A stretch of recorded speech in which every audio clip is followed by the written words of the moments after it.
अस्सलाम वालेकुम जी। आज हम नेक्स्ट पढ़ेंगे न्यूक्लियर रिएक्टर। लास्ट टाइम हमने फिजन चेन रिएक्शन पढ़ा था, तो उसमें हमने ये सीखा था कि फिजन चेन रिएक्शन को कंट्रोल करके उस एनर्जी का रेट को आप यूनिफॉर्म बना सकते हैं, और यूनिफॉर्मली जो एनर्जी रिलीज़ होगी उसको आप किसी और फॉर्म में, यानी जैसे इलेक्ट्रिकल एनर्जी, उसमें कन्वर्ट कर सकते हैं। तो न्यूक्लियर पावर स्टेशन के अंदर जो रिएक्टर होता है वो वही रोल प्ले करता है जो कि एक थर्मल पावर के अंदर फर्नेस का होता है। फर्नेस के अंदर आप कोल, ऑयल यूज़ करते हैं, उसको बर्न करते हैं जिससे हीट प्रोड्यूस होती है, और उस हीट से आप स्टीम प्रोड्यूस करते हैं, और स्टीम से फिर टरबाइन रन करती है, और फिर इलेक्ट्रिक जनरेटर इलेक्ट्रिसिटी प्रोड्यूस करता है। इस तरह यहाँ पर न्यूक्लियर रिएक्टर के अंदर जो है वो रिएक्टर के अंदर फिजन रिएक्शन होता है, और फिजन रिएक्शन होने के बाद जो यूरेनियम के एटम्स होते हैं वो स्प्लिट होते हैं अपने फ्रेगमेंट्स के अंदर, और 200 मेगा इलेक्ट्रॉन वोल्ट पर न्यूक्लियन एनर्जी रिलीज़ होती है एक न्यूक्लियस से। और ये एनर्जी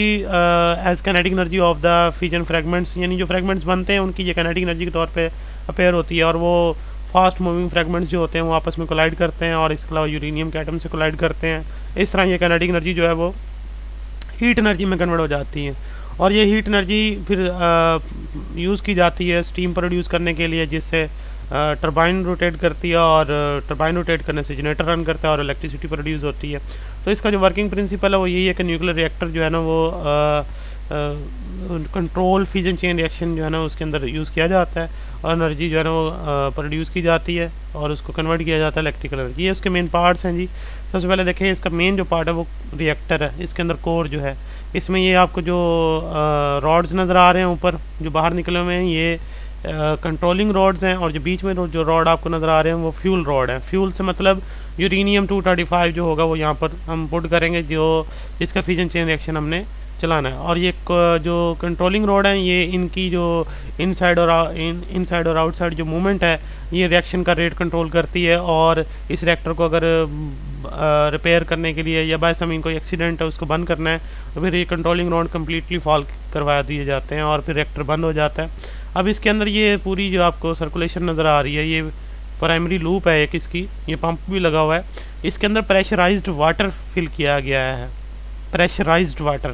वाटर क्यों? क्योंकि हमने यहाँ से जो हीट एनर्जी रिलीज़ होगी रिएक्शन के साथ, उस हीट एनर्जी से इस पानी को बॉयल नहीं होने देना। तो इस पानी को बॉयल इसलिए नहीं होने देना क्योंकि ये हीट हमें इस सेकेंडरी लूप के अंदर चाहिए, जो कि ये वाली बनी हुई है। इसमें पंप है और यहाँ वाटर, और ये देखें हॉट स्टीम बन के टरबाइन, और फिर आगे कंडेंसर। तो ये जो हीट हमने यहाँ ट्रांसमिट करनी है,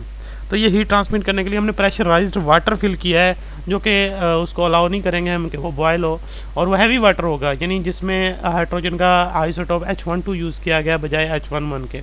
तो प्रेशराइज वाटर फिल करने की ये रीज़न है कि वो बॉयल ना हो, और ये वो सर्कुलेट करे और हीट को ट्रांसमिट करे प्राइमरी लूप से सेकेंडरी लूप के अंदर।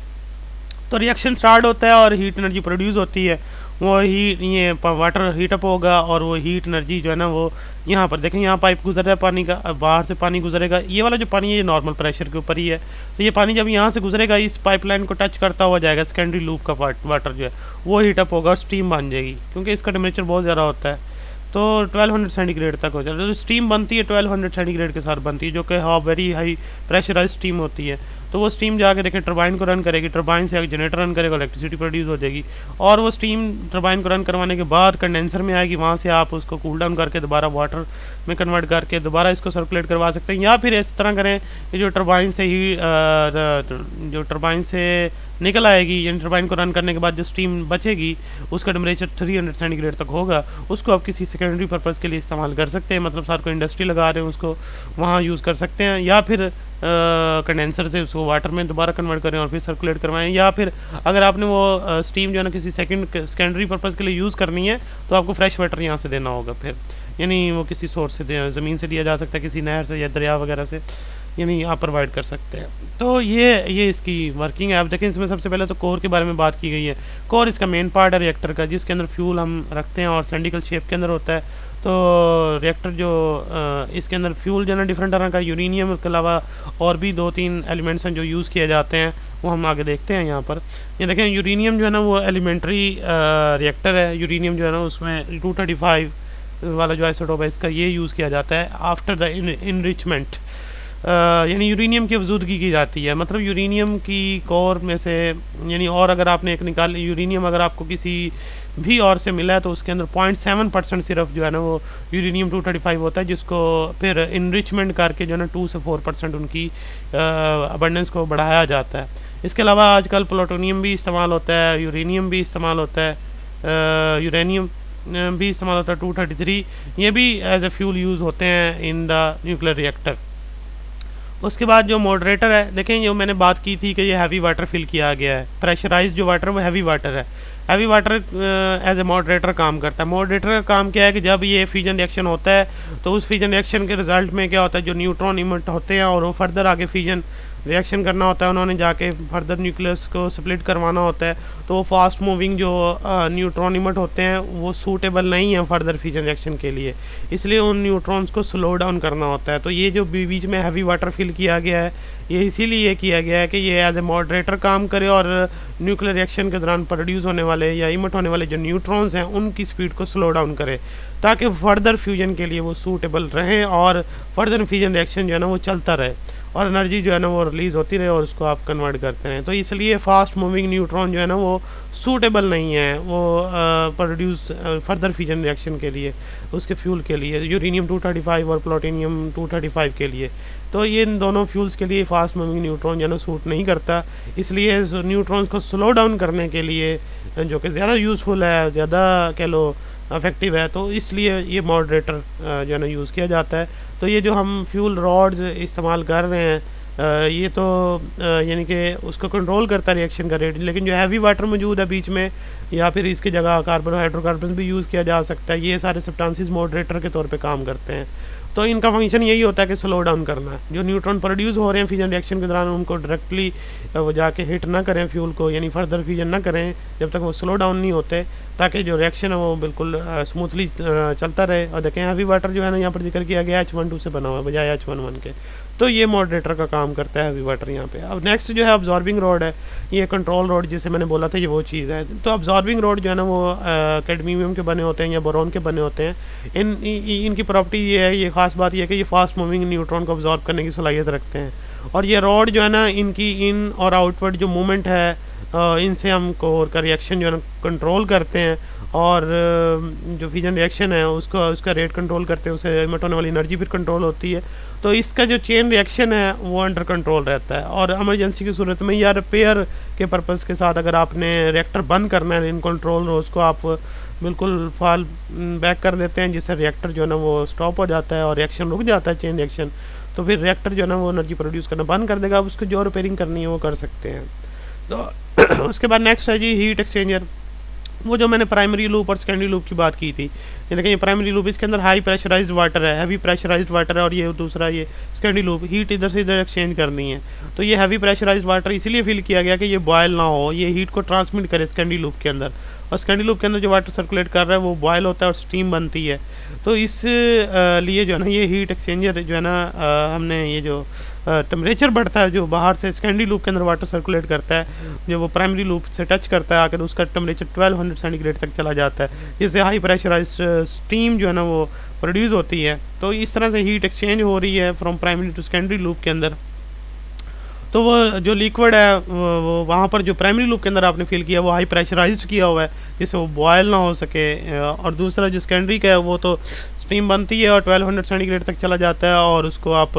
टरबाइन रन करने के लिए फिर इस्तेमाल करते हैं। टरबाइन रोटेट करती है, जनरेटर रन करता है और इलेक्ट्रिसिटी प्रोड्यूस होती है। और इसके अलावा जो स्टीम फिर बाहर आती है टरबाइन को रन करने के बाद वो 300 सेंटीग्रेड के साथ होती है, उसको या तो सेकेंडरी पर्पज़ के लिए यूज़ कर लिया जाता है या फिर उसको कूल डाउन करके दोबारा वाटर में कन्वर्ट करके फिर उसको आप दोबारा से सर्कुलेट करवा सकते हैं फर्दर। लेकिन या अगर आप उसको किसी सेकंड पर्पज़ के लिए यूज़ करना चाहते हैं तो फिर वाटर आपको फ्रॉम रिवर सी या किसी और सोर्स से प्रोवाइड करना होगा। तो ये हमारा एक कराची के अंदर न्यूक्लियर पावर प्लांट है उसका जिक्र किया गया है। तो कराची के अंदर जो पावर प्लांट है न्यूक्लियर पावर प्लांट उसके अंदर हैवी वाटर यूज़ किया जाता है एज ए मॉडरेटर और एनर्जी ट्रांसपोर्टेशन के लिए फ्रॉम प्राइमरी टू सेकेंडरी। तो रिएक्शन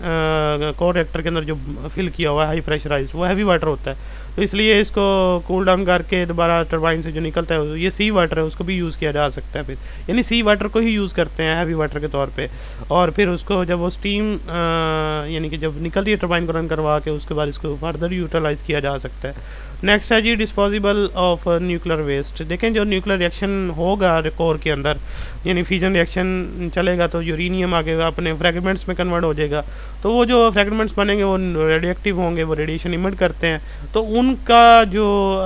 यानी कि वहाँ पर मटेरियल वो बन रहा होगा उसको कुछ टाइम के बाद हमने वहाँ से रिमूव करना होता है, रिमूव करके फ्रेश फ्यूल जो है ना पुट करना होता है उस फ्यूल रॉड्स के अंदर। तो फिर इस तरह से जो सब्सटेंस बनते हैं, यानी जो प्रोडक्ट बनते हैं, जो वेस्ट, ये से न्यूक्लियर वेस्ट कहेंगे आप, तो ये वेस्ट जो है ना आप कहीं ओपनली नहीं थ्रो कर सकते, जैसा कि हम नॉर्मली आपने देखा होगा जो फर्नेस है वो बर्न हो रहा है तो ही जो स्मोक है, जो हीट एनर्जी एक्स्ट्रा वो इन्वायरमेंट में जा रही है, तो ठीक है उसका इतना आप वो नहीं करते, क्योंकि वो एक चीज़ ठीक है वो इन्वायरमेंट को ख़राब तो कर रही है लेकिन इतना ज़्यादा डेंजरस नहीं है। लेकिन यहाँ पर जो न्यूक्लियर वेस्ट अगर आप ओपनली इस तरह इमिट आउट कर देंगे तो वो तो रेडियो एक्टिविटी शो कर रहा है, रेडिएशन इमिट कर रहा होगा, तो जो कि इंजीरियस और हार्मफुल है लिविंग थिंग्स के लिए। तो अनफॉर्चुनेटली इसका कोई प्रॉपर अरेंजमेंट नहीं है कि आप डिस्पोजल कर सकें न्यूक्लियर वेस्ट को। तो इसके लिए जो है ना इसको आप ओपनली नहीं छोड़ सकते कि इन्वायरमेंट के साथ उसका इंटरेक्शन रहे, या हम ऊपर सिंपली एयर के अंदर या ज़मीन पे नहीं रख सकते या पानी के अंदर नहीं डाल सकते इसको। इसके लिए जो अब तक सबसे बेस्ट जो मेथड मिला है वो ये कि आप इसको यानी कि डिग करें और नीचे ओल्ड साल्ट माइन जहाँ मिलेंगी, साल्ट माइन्स जहाँ आएंगी बिल्कुल ड्राई होंगी, 1000 मीटर नीचे होती हैं ये सरफेस ऑफ द अर्थ से, सॉल्ट माइन जो है ना उसको भी डिग करें, फिर उसके अंदर ये है ना इसको आप पुट कर दें, तो फिर वहाँ पर ये डिके तो करता है लेकिन इन्वायरमेंट को फिर पोल्यूट नहीं करेगा। उसके बाद फिर है जी नेक्स्ट टाइप ऑफ रिएक्टर। दो तरह के रिएक्टर्स होते हैं, थर्मल रिएक्टर और फास्ट रिएक्टर। थर्मल रिएक्टर तो जो अभी हमने बिल्कुल डिस्कस किया ये वही चीज़ है बिल्कुल, यानी थर्मल रिएक्टर के अंदर हम थर्मल एनर्जी जो हीट एनर्जी प्रोड्यूस होती है न्यूट्रॉन को स्लो डाउन करते हैं और फर्दर एनर्जी जो है ना प्रोड्यूस होती रहती है, उसको हम जो है ना यूज़ करते हैं और उससे स्टीम प्रोड्यूस होती है और हम उसका यानी कि इलेक्ट्रिसिटी प्रोड्यूस करते हैं। यहाँ पर जो यूरेनियम यूज़ किया जाता है वो इनरिच्ड जो यूरेनियम होता है वो यूज़ किया जाता है। मैंने आपको पहले भी बताया इनरिच मतलब वजूदगी करना, यूरेनियम की वजूदगी की जाती है जिससे उसकी अबंडेंस जो है ना वो 0.7 से 2 से 4% हो जाती है, यानी इनरिच यूरेनियम के अंदर ग्रेटर परसेंटेज होती है 235 की as compare to natural death. तो इसमें ये होगा कि जो थर्मल रिएक्टर हैं वो डिफरेंट डिज़ाइन के जो है ना वो तैयार किए जाते हैं। तो यहाँ पर प्रेशराइज्ड वाटर जो बात की गई है मॉडरेटर के तौर पे वो मोस्टली यूज़ होता है दुनिया के अंदर, यानी प्रेशराइज वाटर ही यूज़ किया जाता है ताकि उसको बॉइलिंग से रोका जा सके हाई प्रेशर फिल करके, और दूसरा इससे हीट एक्सचेंज करना थोड़ा इजी हो जाता है और टर्बाइन रन करती फिर इलेक्ट्रिसिटी आती है। तो ये चीज़ जो है ना हैवी वाटर ये वर्ल्ड वाइड जो है ना ज़्यादा यूज़ की जाती है, प्रेशराइज हैवी वाटर जो है एज ए मॉडरेटर और हीट एक्सचेंज के तौर पे। दूसरा ये है कि फास्ट रिएक्टर, इसके अंदर हम यूरेनियम 238 यूज़ करते हैं। और यूरेनियम 238 डायरेक्ट तो फ्यूजन रिएक्शन नहीं करता, लेकिन जो 99% यूरेनियम की अबंडेंस है वो 238 के साथ है, तो इसलिए अगर हम यूरेनियम 238 को मतलब फास्ट मूविंग न्यूट्रॉन ऑब्जॉर्व करवा दें तो वो देखें वो नेपच्यून में कन्वर्ट हो जाता है, नेपच्यून 239 और 7 बीटा पार्टिकल लिमिट होता है। लेकिन जो नेपच्यून होता है वो फर्दर डिके कर जाता है प्लूटोनियम के अंदर, और 94 देखें एटॉमिक मॉडल एटॉमिक नंबर और बीटा पार्टिकल लिमिट कर दिया। ये जो प्लूटोनियम बन गया है अब यूरेनियम से बना है ये, तो ये प्लूटोनियम फ्यूजन कर सकता है, यानी ये फर्दर इसके ऊपर अगर स्लो मूविंग न्यूट्रॉन वही यानी अगर फास्ट मूविंग न्यूट्रॉन ही अगर फाल करवाया जाए तो इस तरह से जो है ना वो रिएक्शन जो है ना वो चल सकता है। तो इसके लिए क्या करना होगा आपको, स्टार्ट में थोड़ा सा प्लूटोनियम और बाकी का यूरेनियम 238 जो है ना वो आपको पुट करना होगा, रिएक्शन स्टार्ट हो जाएगा, उसके बाद फिर ये रिएक्शन चलता रहेगा। प्लूटोनियम जो है वो उसको फ्यूजन किया जा सकता है फास्ट मूविंग न्यूट्रॉन से, इसमें मॉडरेटर की भी ज़रूरत नहीं होती, जैसा कि वहाँ पे हैवी वाटर फिल किया गया था जो कि न्यूट्रॉन इमिट होते हैं उनको स्लो डाउन करना होता है in case of uranium. Plutonium के अंदर ये चीज़ नहीं है, उसको फास्ट मूविंग न्यूट्रॉन से ही हम उसका जो है ना वो फ्यूजन कर सकते हैं। और इस तरह कोर के अंदर आप मिक्सचर पुट करेंगे प्लूटोनियम का यूरेनियम डाइऑक्साइड का, जिससे यानी यूरेनियम 238 जो है ना सराउंडेड होगा, यूरेनियम 238 के सराउंडिंग में ये प्लूटोनियम और यूरेनियम डाइऑक्साइड मौजूद होगा। तो न्यूट्रॉन जब एस्केप होंगे तो इंटरेक्ट करेंगे यूरेनियम 238 के साथ, और फिर इसके बाद प्लूटोनियम प्रोड्यूस हो जाएगा 239 के साथ, और जो प्लूटोनियम होगा वो एज ए फ्यूल होगा, यानी वो ब्रेड एक तरह से वो प्रोड्यूस होता रहेगा इस रिएक्शन के दौरान, और वो एज ए फ्यूल काम करेगा, और यूरेनियम 238 को हम इफेक्टिवली यहाँ पर यूज़ कर पा रहे हैं, जिसकी अबंडेंस 99% है। तो ये भी रिएक्टर यूज़ किया जाता है और इलेक्ट्रिसिटी इससे भी प्रोड्यूस की जाती है। तो ये चीज़ जो है वो दोनों रिएक्टर हमने पढ़ लिया। ये ऐसे लॉन्ग क्वेश्चन है ये पूरा, और इसमें डायग्राम भी जो है ना बनानी होगी, एक्सप्लेन करनी होगी, और बाकी ये शॉर्ट क्वेश्चन इसके अंदर ये आते हैं, मॉडरेटर क्या होता है, और ये जो इनरिचमेंट ऑफ द यूरेनियम क्या होता है, ये चीज़ें जो है ना शॉर्ट क्वेश्चन में पूछी जा सकती हैं, तो ये याद रखनी है। नेक्स्ट फिर इंशाल्लाह इसका रिवर्स फ्यूजन रिएक्शन डिस्कस करेंगे, जो कि 2 न्यूक्लियाई मिलकर एक बड़ा न्यूक्लियस बनाते हैं, उसके बारे में। अल्लाह हाफिज़।